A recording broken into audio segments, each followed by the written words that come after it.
Bonjour, les journaux du jour s'intéressent en priorité à la politique en mettant notamment l'accent sur les manœuvres précédant l'installation de l'Assemblée nationale issue des législatives du 31 juillet dernier. Source A se projette déjà sur la future constitution des groupes parlementaires à l'Assemblée nationale qui sera installée le 12 septembre en tirant en une constitution de groupe parlementaire ce que mijote Yewwi Askan Wi. Cette coalition politique de l'opposition a remporté 56 sièges lors des dernières législatives. Son alliance avec Wallu, l'autre coalition formée autour du Parti démocratique sénégalais, en fait la deuxième force parlementaire avec 80 sièges. Source A renseigne ainsi que depuis plusieurs jours, les responsables de Yewwi Askan Wi discutent pour savoir combien de groupes parlementaires ils devraient constituer à l'Assemblée nationale. D'après les informations, la dernière option qui a été retenue est d'en constituer au moins 2 voire 3 en plus de celui de Wallu, explique Source A. La même question est abordée par Sud Quotidien qui évoque la mise en place d'au moins 2 groupes parlementaires au sein de l'opposition Yewwi Wallu. En manœuvre, les responsables de la coalition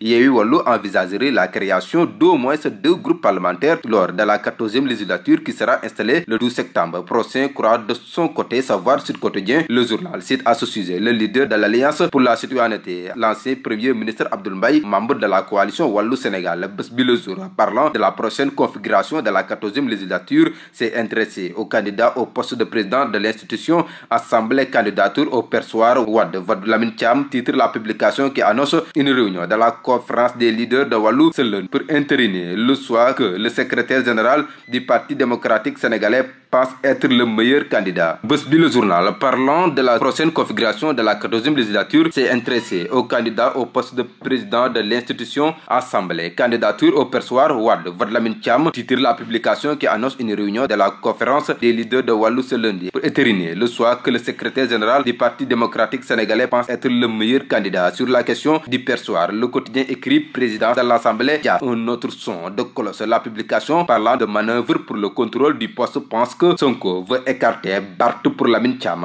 dans l'idée d'éviter une candidature de Barthélémy Dias à la présidence de l'Assemblée nationale. Ousmane Sonko serait en train de travailler à faire passer Lamine Thiam à la place dans le souci de ne pas donner à un rival potentiel pour 2024 beaucoup de moyens pour se positionner, soutient la publication. D'autres journaux se sont intéressés à la nomination attendue d'un premier ministre. Certains n'hésitent pas à tirer des plans sur la comète. Futur chef du gouvernement Idrissa Seck, pressenti comme premier ministre de Macky Sall, souligne à sa une tribune. Le journal fait savoir que le leader de Rewmi a été coopté dans le but de réunir la famille libérale et raffermir les liens avec Touba. Parmi les personnalités pressenties pour occuper ce poste figurent Abdoulaye Daouda Diallo, Antoine Félix Abdoulaye Diome et Amadou Ba, renseigne le journal. Parlant de l'ancien premier ministre sous le régime de l'ex-président Abdoulaye Wade, l'info titre neutralisé par Wade, anéanti par Macky Sall, Idi perdu dans son jeu de yo-yo. De son côté, Walf Quotidien anticipe l'élection présidentielle de 2024 en se focalisant sur l'ambition prêtée au chef de l'État Macky Sall de briguer un nouveau mandat présidentiel 2024. Les acteurs annonciateurs d'une candidature qui tire le journal en mettant l'accent sur les arguments de Macky Sall pour une 3e candidature. Malgré la controverse, le président Macky Sall roule manifestement vers une candidature en 2024. Entre sanctions ciblées, omerta et sorties partisanes de ses soutiens, Macky Sall pose des actes annonciateurs d'une participation à la prochaine élection présidentielle, souligne la publication. Le Soleil a relayé l'appel du chef de l'État Macky Sall aux investisseurs japonais lors du 8e sommet de la conférence internationale de Tokyo sur le développement TICAD organisé en Tunisie. 8e édition de la TICAD à Tunis, investissement en Afrique. L'appel de Macky Sall au privé japonais affiche à sa une le journal. Sur la publication, Tokyo va décaisser 30 milliards de dollars au cours des 3 prochaines années pour investir en Afrique.